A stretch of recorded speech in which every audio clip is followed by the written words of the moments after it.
Welcome into the Sportsocracy. I'm Mullet Mel Flostradamus Jeremy Greene of ESPN Radio, and this is our 2023 Never Too Early mock draft. Did you really think I could go 6 months without doing one of these? No. We have gone through after the schedule release, we've gone through the league, and you can see that video above my head, and we have how we think the league is going to break down this year.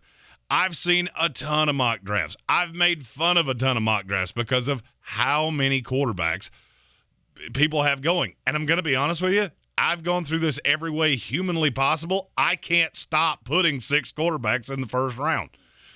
There are just too many teams that either don't know what they have at quarterback, they're not committed, whatever the case may be. And this class is just exponentially better than what we just saw. Now, with the way the season broke down, the first pick belongs to the Chicago Bears.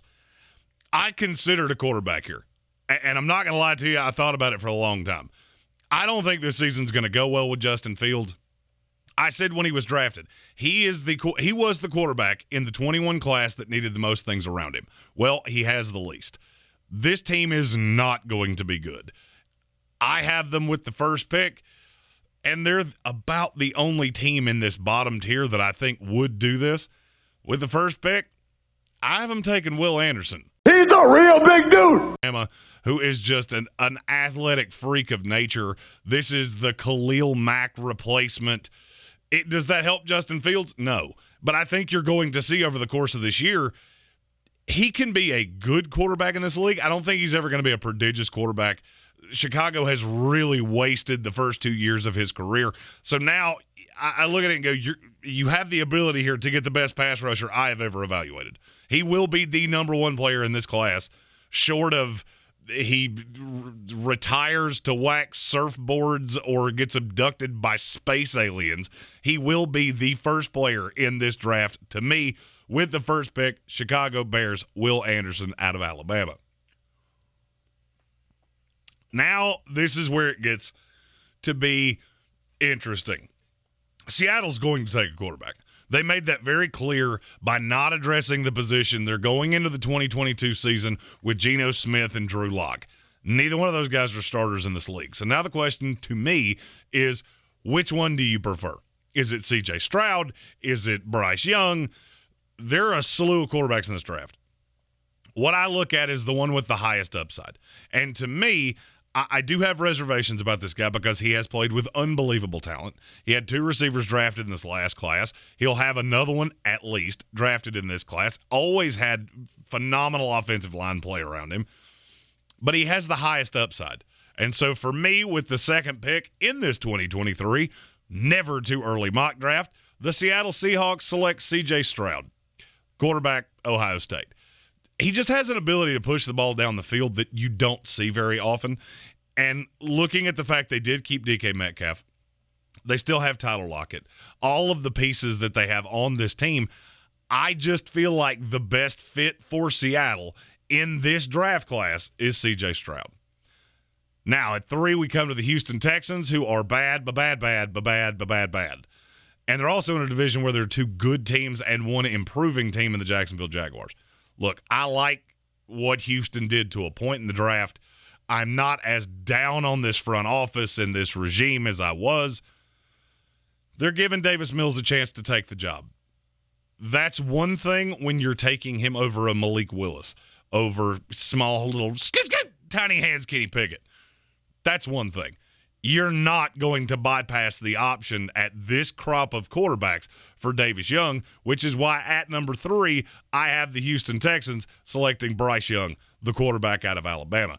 Now, look, I'm not going to lie. I have reservations about Bryce Young. He's really slight. He has an aversion to running, in spite of the fact he's reasonably athletic. But there's still a lot of good. I have Bryce Young as a slightly better prospect coming out of Alabama than I did Tua Tagovailoa. Now, I didn't love Tua. I still don't love Tua. I just think Bryce Young is Tua on steroids, and there is way less risk with him. There's way less. He could end up being just a dead-in-the-wool bust than some of the guys that we're getting ready to talk about. So for me, the Houston Texans make the safer pick, still has high upside, maybe not the ceiling of a couple guys I'm getting ready to talk about. Bryce Young, the quarterback out of Alabama. This, to me, is where the draft kind of separates. And this is where it will separate next year, because if you look at the teams picking in this area, the Seahawks and the Texans that we've already talked about, the Atlanta Falcons, New York Giants, Carolina Panthers, Detroit Lions, all of those teams need quarterbacks. And I'm sure somebody's going to say, but Atlanta took Desmond Ridder. I don't care. They took him in the 3rd round. So there's obviously not a tremendous amount of buy-in. At some point, every player in the draft becomes a value, and that's what happened with the Atlanta Falcons. They took the best option for them this year. Does that mean he's the best option for them going forward? I'm going to say no. And so now you have a slew of quarterbacks that are going to appear in this part of the draft. You've got Will Levis out of Kentucky. I'm going to go ahead and cover this because I'm sure somebody's going to ask it not long into this. There are 2 layers of thought with Florida quarterback Anthony Richardson. I don't love him. I see the talent. I've also seen him play 150 snaps in his career. He is not in this draft. I am under the assumption that he would go back to Florida. I have been told there is a very large NIL deal with Anthony Richardson that could very well keep him in Florida for the 2023 season. He does have a cannon arm. I've heard people compare him to Cam Newton. I don't see it, and I haven't seen it. Could that change with a new regime and no more Dan Mullen? Absolutely. I'm just not ready to say that. For me, there is a much safer quarterback that I saw high-level play out of last year, and so with the 4th pick, I have the Atlanta Falcons selecting Tyler Van Dyke, the quarterback from Miami. I haven't seen the high side. A lot of this is projection, and that's what you're doing in a never-too-early mock draft. The high side on Tyler Van Dyke, he could be the best quarterback in this class. I'm not saying he will be. We could get to November, and it's never been realized, 2 coaching staffs, on and on and on. I think he is the safest player to have as the 3rd quarterback in this class, and this is a class that I really like, so that's saying a lot for me. At 5 here, you get to the New York Giants. If Anthony Richardson was in this class and he lived up to the potential, this is probably where I would see him going. He's not, and I don't. So with the 5th pick, I actually have the New York Giants selecting Will Levis, the quarterback out of Kentucky. Kid's got a cannon, very thickly built. There's more to him, and I've heard some people knock on him because he throws interceptions. I'm well aware of that. If you look at Brian Daboll and the way that this offense was built in Buffalo, the closest facsimile to Josh Allen that you're probably ever going to get is Will Levis. I fully believe that's why the Giants are giving Daniel Jones another year, because it was easier. They know this team's not good. There's no doubt in my mind that Brian Daboll and that entire front office of the Giants looks around and goes, you know what? We're not a very good football team. So we're going to take our lumps this year with Daniel Jones. If we get lucky and he becomes what I've never seen him become, then so be it. And when he doesn't next year, we'll be sitting here in the top 5 and we'll take the quarterback that fits us best. I don't feel like Will Levis fits every team. He has had problems with turnovers. He has had problems with taking care of the ball. He has had problems with holding on to the ball too long. You know who else we said that exact same thing about? Josh Allen. He wound up with the Giants. Brian Daboll turned him into a Pro Bowl level MVP stature quarterback, and I think he could do the same thing with Will Levis. At this point, we get to number 6 with the team we are an affiliate for, the Carolina Panthers. You'll finally be done with the Sam Darnold thing. So now I have you as the 6th worst team in the league. I actually think you're worse than that, but you catch a couple beneficial breaks with the schedule. After drafting Ike Ekwonu last year, the line's in pretty good shape. I feel like most of the things with Carolina are in great shape, but they have the 2nd worst quarterback situation in the league. So what that makes me curious of is next year, does David Tepper is he risk averse? Does he avoid somebody like an Anthony Richardson? Does he avoid one of these quarterbacks that we just don't know exactly what they are for the player that I feel like we know exactly what he is? So at number 6, we continue the run on quarterbacks, and yes, this is the 5th in a row. I have Carolina selecting Phil Jurkovec, the quarterback out of Boston College. I think there is a better than zero chance that Phil Jurkovec's my number one quarterback in this class. I have been singing his praises. This will now be the third year. He comes back to Boston College. He gets his A flowers back. I think he's the most pro quarterback. Big-bodied, has had some injury issues that those do have to be talked about. Started at Notre Dame, wound up at Boston College, and just nobody talks about him. And I fully believe it's because he plays at Boston College. If he was the quarterback at Notre Dame going into this year, I would have him as the no doubt projected number one pick in next year's draft, even as good as Will Anderson is. And that's a bit of a product of it being the Bears, who have already invested in a quarterback. I think Jurkovec is probably the safest of all the quarterbacks. I also think he has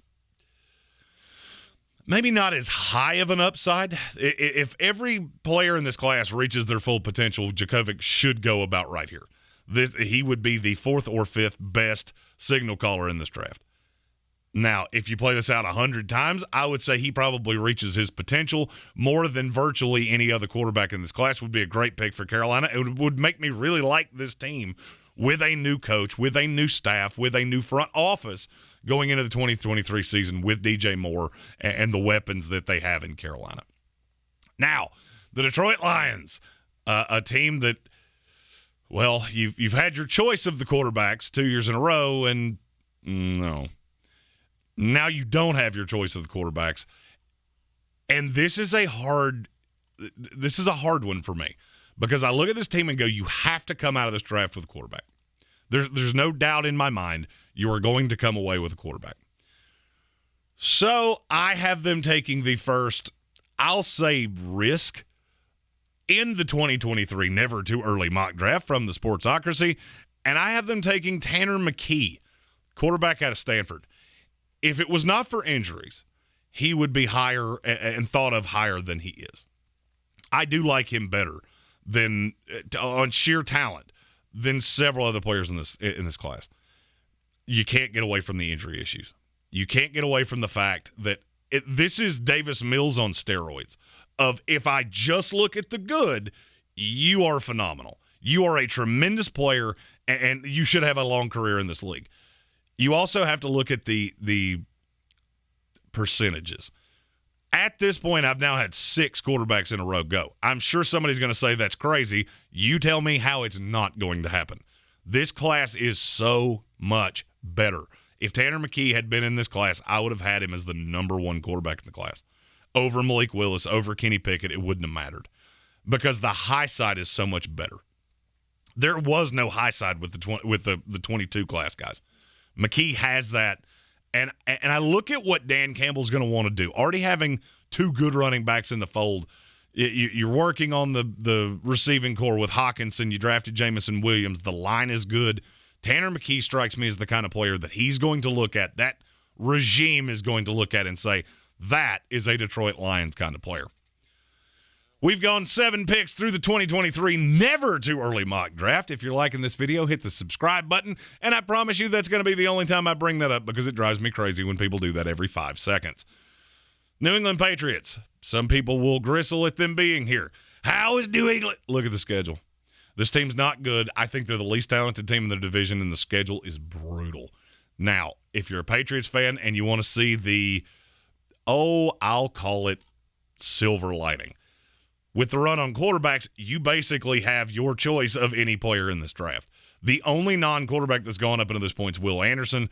There is another player that I think I have ridiculously high hopes for this kid. With the 8th pick, I have the New England Patriots selecting Jalen Carter, defensive tackle from Georgia. If you look at the exodus of talent from Georgia this year, there are basically 3 hallmark pieces of this defense left. It's Jalen Carter, Nolan Smith, and Kelly Ringo. The other 2, you're going to see pretty soon. I think this defense is still going to be tremendous. It won't be as good as it was last year, but Jalen Carter projects in the NFL as a Warren Sapp type of player. Now, I feel like that's a bit of a lazy comparison. He does play that way, but the reason people say that's because they went to the same high school. I'm not telling you he's Warren Sapp. What I'm telling you is that I think he's going to be a very good interior defensive lineman. I think he's better than Jordan Davis. I think he's better than Devontae Wyatt. I think he's better than Trayvon Walker. I believe he will end up being the best defensive lineman that comes off of that team. You look at what Bill has done with guys like this in the past. He could very easily be the best one that's ever played in New England. Number 8, Jalen Carter to the New England Patriots. At 9, the Jacksonville Jaguars. I do think Trevor Lawrence is going to take a leap forward this year. Where I think this team is doing him a grand disservice, I don't love the weapons. I think you have a slew of 2s or 3s. I don't think you have a guy. So I did consider Jackson Smith and Jigba here, but I don't think that's your biggest problem. Your biggest problem is that you don't have a franchise left tackle. But they paid Cam Robinson. Yeah, and I think it's going to take Doug Peterson about an hour to figure out that he shouldn't have. Cam Robinson's a right tackle in this league. I've said it for as long as I can remember. And there is an offensive lineman in this draft that he played guard last year. He was a high-level recruit when he was signed, and I think he is going to blow up on tape. At number 9, the Jacksonville Jaguars select Paris Johnson Jr., offensive tackle from Ohio State. This isn't a name that you're going to see lower in a lot of mocks. This is a projection for me because C.J. Stroud is going to give you the ability as a left tackle to look really, really good. And unlike Nick Petit-Frere, who had the game with Aiden Hutchinson last year, I don't see a team on the schedule that's going to make him look bad. Big-bodied kid, really good anchor, was a good guard last year, and I think it's going to be a high-level tackle in the NFL. And I think he will be the first offensive lineman selected in the 2023 draft. At number 9, the Jacksonville Jaguars select Paris Johnson. Number 10, the Arizona Cardinals. I don't buy this team at all. And I have a funny feeling they're going to be going through a coaching change at this point. So you look around and and I'm having to be a little safe with Arizona. Because you have steered so much into this spread Cliff Kingsbury offense that you're not going to be able to get away from it. I don't think you're going to be able to get away from Kyler Murray and the way you play at this point. The one thing I know this team definitively needs, you traded your first-round pick for Hollywood Brown, and that's phenomenal. Okay, receivers are good. All of that's good. You're going to be able to score points. The problem is I don't love the back end of this team, and there is a player sitting on the board that I think would be a tremendous immediate impact for the Arizona Cardinals, and his name is Eli Ricks. This is a kid that transferred to Alabama, is transferring into Alabama. This will be his first year there, came from LSU, had some great tape, has had a little bit of off-the-field issues, just got arrested a few weeks ago. There is some baggage with him. There's also he could be better than Derek Stingley. He could be, when all's said and done, if you look at the Sauce Gardner, Derek Stingley, Eli Ricks, can he be better than either of them? Yeah, because he doesn't have the one but that those two did. With Stingley, I never saw the high-level tape. With Ahmad Gardner, I never saw him really have an ability to shut down shifty receivers. He's so long, so lean, that I'm afraid the shifty-type receiver is going to mess with him. Eli Ricks has none of these problems. Has a body size that's good enough to deal with the big receivers, and he's quick and sudden enough to deal with the slot, agility, RAS kind of guys. Number 10 to the Arizona Cardinals, Eli Ricks. At 11, we get to the Washington Commanders. I don't hate this team as much as people think that I do. I really don't. I think they're talented. The problem is that I still don't believe in your quarterback, and unfortunately for you, you get to this point and there's not one left. But there is a big-bodied corner that I think can be your no doubt one. At 11, I have the Washington Commanders selecting Kelly Ringo from Georgia. This is a kid that you didn't get to see much of last year. You saw him. You just didn't see he wasn't asked to do as much because that team was so good. This will be the year he gets the ones. And I fully believe he is going to show just exactly how talented he is. He could end up being the first corner off the board in this draft. It wouldn't shock me in the least if that's exactly how this wound up happening. It's a little bit hard for me to project because I have seen so much good from Eli Ricks, and it is a little more projection with Kelly Ringo. But he's huge. I mean, he could be the Sauce Gardner of next year, where you just look at there's not really anything he can't do, and he's so long and lean that he could be just a star corner in this league. At number 11 of the Washington Commanders, Kelly Ringo. Get to the 12th pick here, and the Dallas Cowboys. If you know much about this draft class, you probably know who this pick's going to be. I have said I don't buy Dak Prescott very much. I never have. Now that he's paid as an elite quarterback in this league, you're really going to have to be careful with losing weapons like they did with Amari Cooper.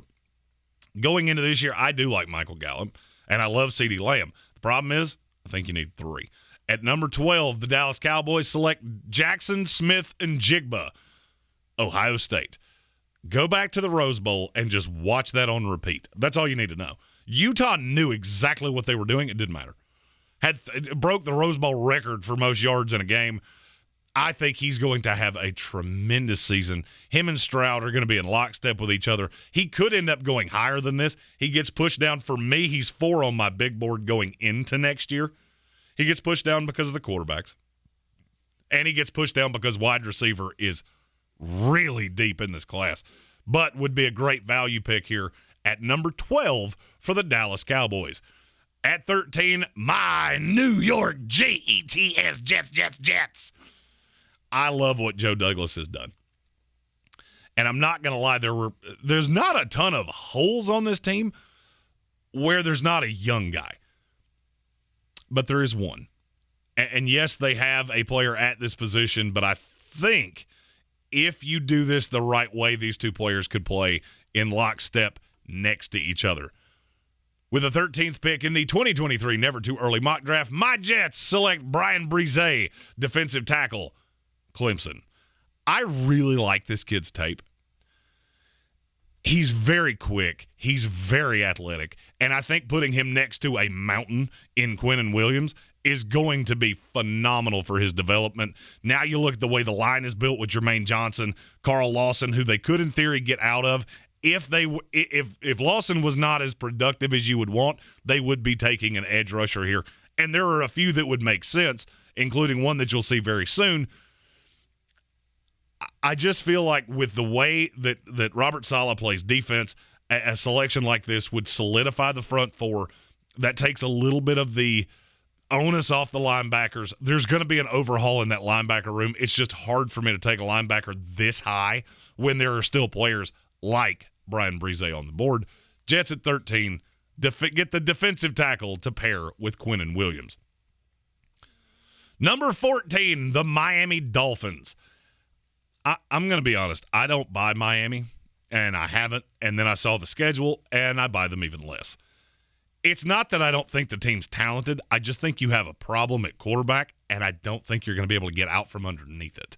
Now, Miami does have 2 first-round picks. They are a team that you could watch move up for one of these high-level players.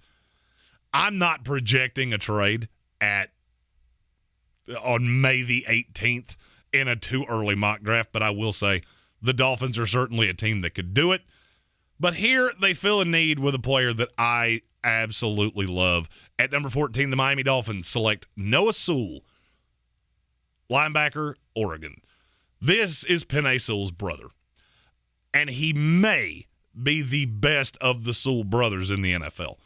Penei's, look, you all know I loved him in the draft last year. I think he's going to be a high-level left tackle for a long time in this league. There's not much to knock Noah Sewell on. He's just a very talented player. I think he's going to really show out in the Pac-12 this year because of how he plays the game. Some people like Trenton Simpson out of Clemson better than him. I'm not one of those. The versatility of Noah Sewell is just to such a point that he can do damn near anything. So I said with the Jets, I don't want to take a linebacker this high. The Dolphins, this is their predominant need. I think the line's going to be good. I just don't necessarily think that the quarterback's going to be good. But unfortunately for Miami, there's not one for you to take here. Number 15, the Las Vegas Raiders, the best team that picks the highest. Unfortunately, you're in just a killer division, and you did not catch many breaks with the schedule. I think the offense is going to be really good. Derek Carr takes a step forward. There's just one thing that I feel like you need one more piece on that offensive line. You get really lucky here. At number 15, the Las Vegas Raiders select Peter Skoronski, offensive tackle from Northwestern. If you remember how I evaluated Rashawn Slater, it's going to sound real similar here. Skoronski's a really talented, really athletic, really sticky offensive lineman. The problem is that he's really thin. Now, if he bulks up in the offseason, shows up and the frame has filled out, he could go in the top 10. I think he's one of the best offensive linemen in this class. And then I look at Josh McDaniels and his ability to use mobile linemen. He would be an ideal fit. Comes in and starts at right tackle right away and probably plays there for the next 10 years. That's a name you're going to hear a lot through the pre-draft process all the way across the 2022 season. Unfortunately, he plays for a team that sucks. And so that will keep people from really hyping him up. He could be the first offensive tackle off the board in this draft, and it wouldn't surprise me at all. Number 16 with the Pittsburgh Steelers.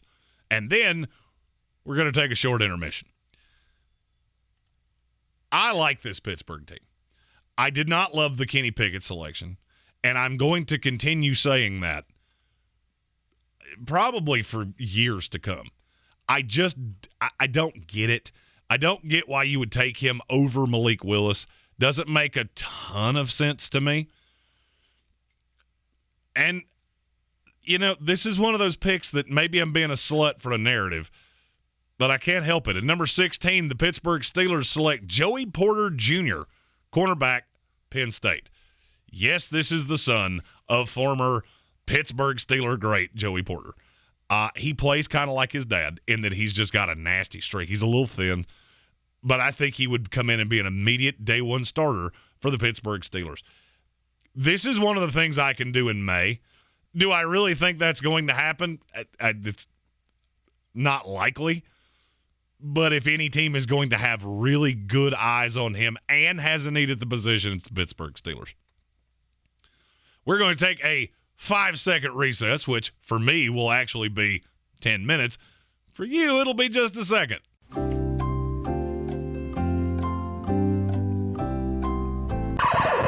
And we're back with number 17 of the Seattle Seahawks. I did love the acquisition of Charles Cross. I think you have added enough to the line.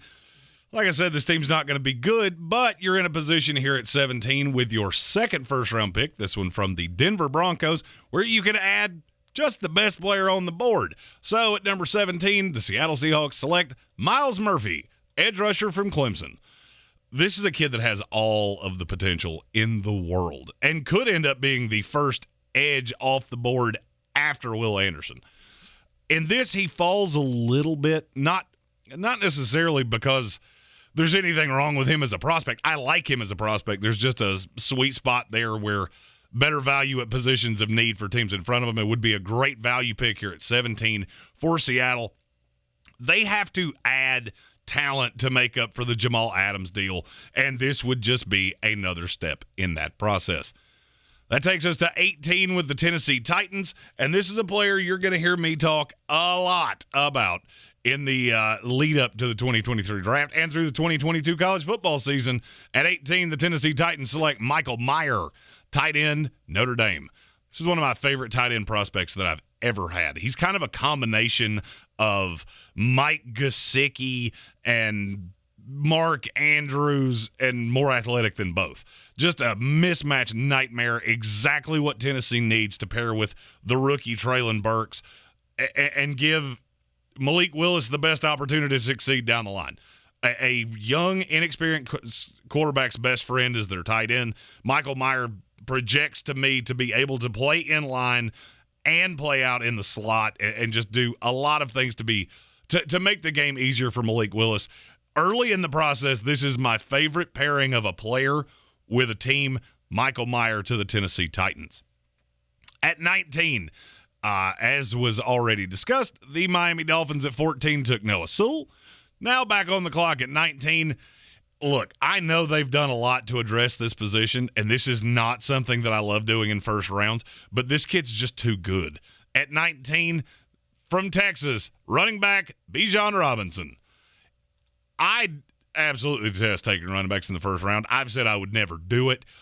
But in that Miami offense with the Kyle Shanahan tenet to it, having a runner like this just changes the game for you. They, as I said, they don't have the opportunity at a quarterback here. I'm not doing trades in this. So picking at 14 and 19, they could package up to try to get a quarterback. I don't necessarily know that that's going to be as easy as people think. So if you're stuck with Tua here, which is an entire possibility, the best way to assist him is to make sure he has a running game. Bijan Robinson's the highest rated running back I've had in the last 5 years. And I'm since Saquon Barkley. So just getting him here at 19 and the ability to plug and play on a team that doesn't need a lot would definitely be good value. Number 20 with the Minnesota Vikings. I love everything this team did in the offseason. I just love the way that they're moving this team with Kevin O'Connell, the new coach. I've always liked the offense. The one thing that I look at is that you're going to need another weapon on the opposite side of Justin Jefferson. Here at 20, they get that in the form of LSU wide receiver Kayshon Boutte. I like Boutte. I'm going to make a billion Boutte jokes over the course of this year, but I look at him and think how great of a compliment he would be to Justin Jefferson. That becomes an offense with a regressing Adam Thielen that is borderline impossible to stop. That doesn't even factor in Dalvin Cook or Irv Smith. Yes, it would be nice to get another defensive piece, but getting a player this good who I will have in my first big board in the top 10 to get him at 20 is just value that you cannot pass up. Number 20 to the Minnesota Vikings, Kayshon Boutte. 21 with the Houston Texans. They already took Bryce Young at number 3, sitting here at 21. I don't know how you wouldn't do this. I think this kid's stock's going to go through the roof. There's been a lot of negative publicity based on NIL things, and it takes away from how good of a player he is on the field. There's a reason that USC's throwing $1 billion at this kid. Number 21, currently at Pittsburgh, probably ends up at USC. Wide receiver, Jordan Addison. You take a quarterback like this, it is natural reaction to try to put weapons around them. I absolutely love this kid. Best Pittsburgh receiver since Larry Fitzgerald, and it's not even really worth talking about. Good hands, catches away from the body. A lot of things to like, and I think if he does end up at USC, like I think he will, his stock's going to go through the roof because him and Caleb Williams is a pairing that's going to be borderline impossible to stop. Could put up video game numbers this year. 21 of the Texans, Jordan Addison. First of 2 picks here at 22 for the Philadelphia Eagles.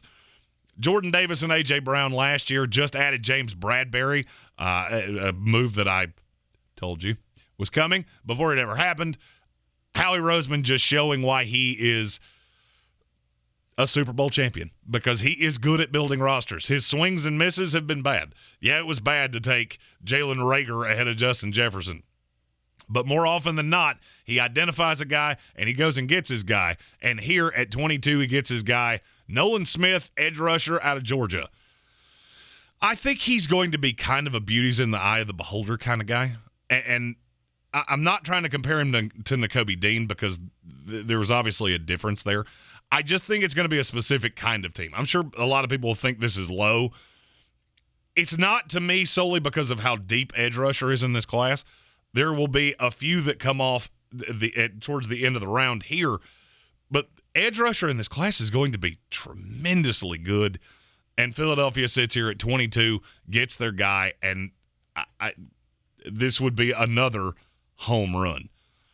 Cincinnati Bengals at 23, our favorite team around here in the Sportsocracy. Did a great job in the offseason of putting the things around Joe Burrow, but there's still one hole to me. I've said for as long as I can remember that I don't think Jonah Williams is a left tackle. And I never have. I think he's a short arm right tackle or a much more preferably a guard. You didn't add anything to do that, so you're going to play him at left tackle. This year, I think quickly you will see that he is I'm not going to say weakness, he's the deficiency in that line. So here at 23, you get a player that I love, had a lot of hype coming out of high school, and I think is going to have a big year with a good quarterback. 23, Zion Nelson, offensive tackle from Miami. I really like this kid, and I think this would be the missing piece. Now you would legitimately have as good of an offense as I think you can build in the NFL with the weapons. This does allow you to slide Jonah Williams into guard, and now that's a position of strength as opposed to a deficiency, as I called it. Indianapolis here at 24. This is a team that I fully believe would love to add a quarterback. The problem is there's not really one here. And I'm not going to try to force it. So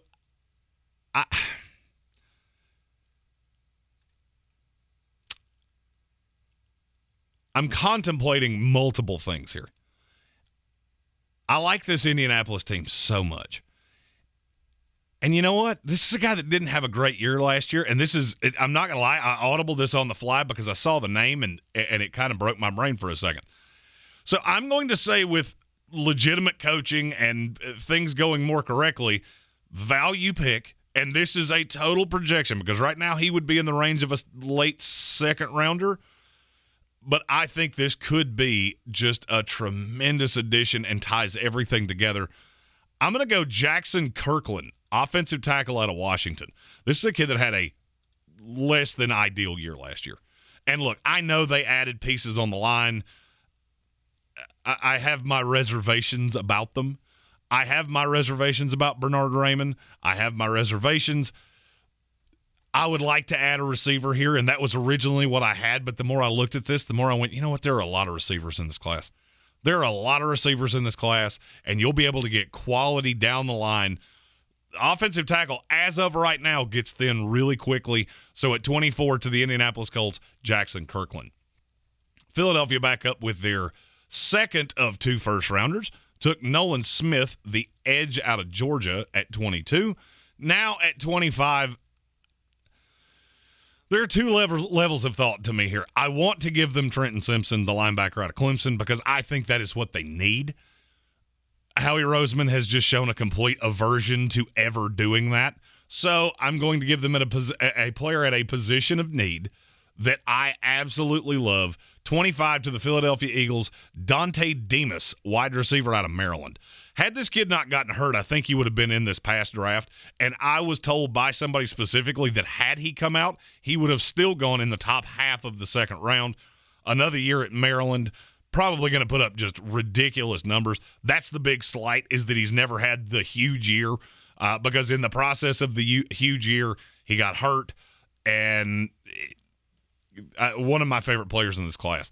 Tank plays in some weird fantasy league where you have to draft players that aren't actually in the draft class. They're still in college, and I've been screaming at him to take Dante Demas because he is a player that is going to explode this year. Speaking of receivers, the receiverless Baltimore Ravens up at 26. Losing Marquise Brown, not really a slight to me. I would rather have Tyler Linderbaum than Hollywood Brown anyway. To me, it would be an even swap, and one of them's drastically cheaper. Problem is that you didn't really address the need at receiver, and this is a bit of a projection. A guy that I liked the tape that I saw at Georgia, and now being at the school he's at, number 1 option, number 26 to the Baltimore Ravens, Jermaine Burton, wide receiver out of Alabama. Alabama doesn't do much in the transfer portal, but when they do, you should really pay attention to it. And this is one of those guys that I'm looking at going, the raw talent is there, plus you get the chip on his shoulder from Georgia. Now he comes into a great situation in Baltimore where he can come in, play right away. I really like the player, going to be a player to watch in the 2022 college season, just to see the adjustment. You didn't there's a huge damn difference between Bryce Young and Cowboy Hat Bennett. And I think that difference in offense and the difference in scheme is going to be enough to propel him from, I would say right now, he's probably a beginning of the 3rd round guy, and the hype on him is going to go insane, and he winds up here at 26 to the Baltimore Ravens.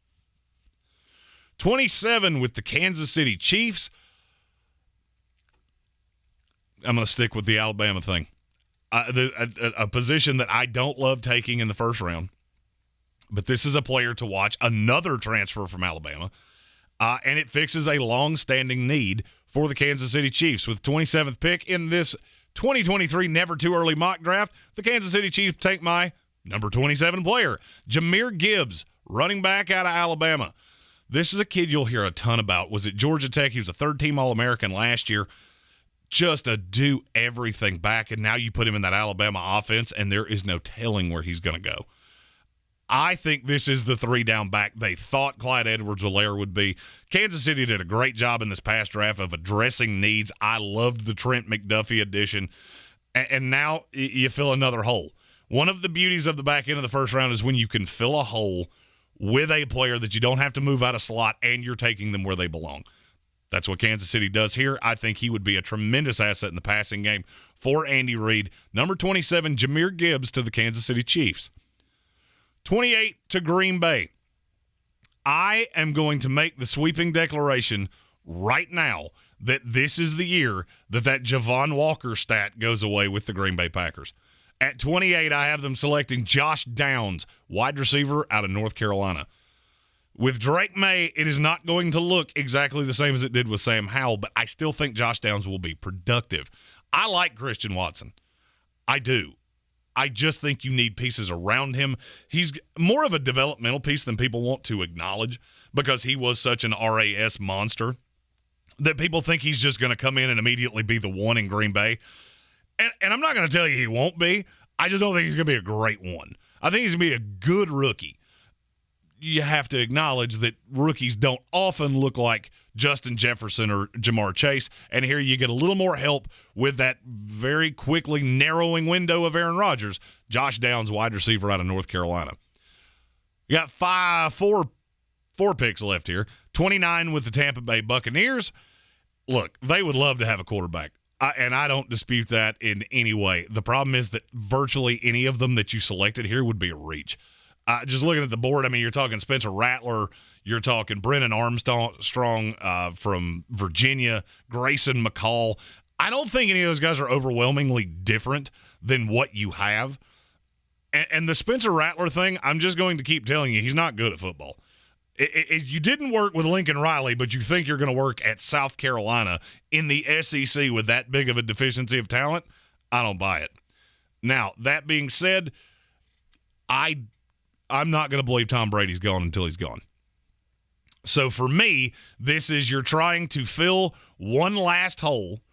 I've heard all the talk about Luke Gadecki, and that's cute, but he is nowhere near the player of Emil Kier from Alabama. This is the guard that you need. This is a high level.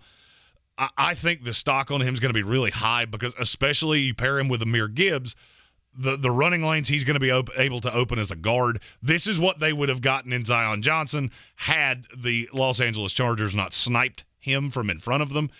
This solidifies the line, gives Tom Brady everything he needs. And as I said, I'm not going to assume Tom Brady's gone until he's gone. I won't believe it until he's in the box and I'm looking at him.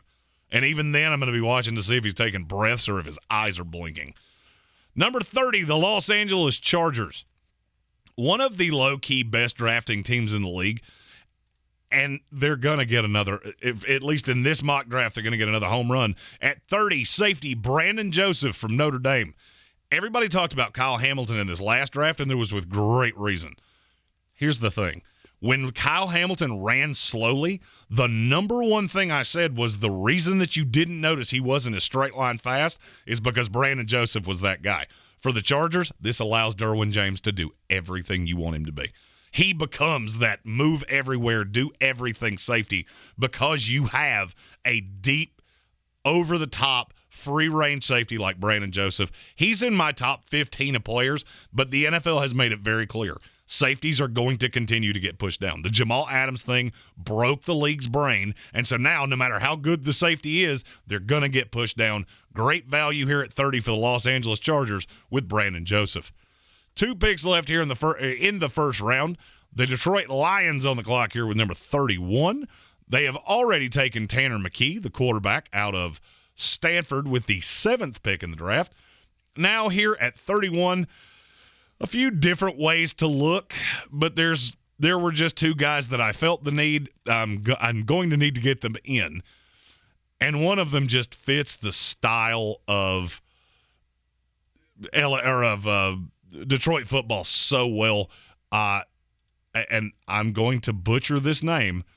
Habakkuk Baldonado jumps off tape at Pittsburgh. Just an unbelievably good edge rusher. And I think he's going to have a great season. Look, I don't believe much in the ACC. I do think Jordan Addison's not going to end up being there, but there are a couple other players, specifically on the defense for Pittsburgh, that I think are going to be first or second day picks.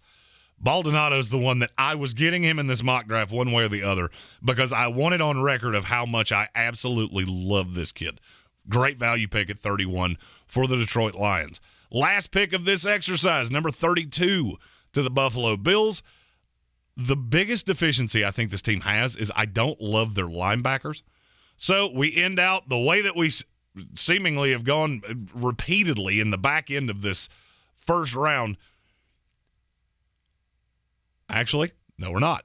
I was going to say Henry To'o, but he is more of a second-round pick, player that's still on the board that I didn't realize until I looked at the board, which is why we run simulators now.